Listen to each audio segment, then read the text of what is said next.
Fil-Qorti Ewropeja tal-Ġustizzja mistennija jaffaċċjaw lil xulxin il-President tal-Kummissjoni Ewropea José Manuel Barroso u l-eks Kummissarju Ewropew John Dalli. Dan hekk kif se jsok tal-każ li beda John Dalli u li fih qiegħed jilmenta li kien sfurzat jirriżenja minn Kummissarju Ewropew bi ksur ta' drittijiet tiegħu u tal-liġijiet Ewropej. Is-seduta ta' tnejn mistennija tibda billi Dalli jispjega l-każ tiegħu. Dalli qiegħed jikkontesta l-mod kif il-Kummissjoni Ewropea ħabbret li hu r-riżenja. Riżenja bbażata fuq rapport tal-Olaf li Dalli qiegħed jgħid li huwa wieħed fals. Fost dawk li mistennija jiġdu fil-qorti hemm il-kap tal-istaff ta' Barroso Johannes Leitenberger u l-kap ta' Servizzi Legali tal-Kummissjoni Ewropea Luis Romero Requana. Mistennija wkoll ix-xhieda ta' Joanna Darmanin li kienet tmexxi l-istaff ta' Dalli u Frederick Vincent li kien il-kellim tiegħu.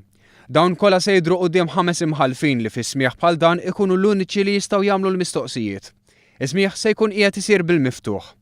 Il-każ imbagħad ikompli nhar it-tlieta fejn l-avukati taż-żewġ naħat ikunu jistgħu jagħmlu l-mistoqsijiet tagħhom. Dan is-smigħ se jkun qiegħed jibda wkoll wara ġimgħa fejn iddominaw l-akkużi fil-konfront ta' xulxin bejn John Dalli u Giovanni Kessler, Direttur Ġenerali tal-Olaf. Ġimgħa fejn fuq kollox spikkat id-dikjarazzjoni ta' Dalli li ried jaffaċċja lil Kessler fil-Kumitat tal-Privileġġi wiċċ in wiċċ.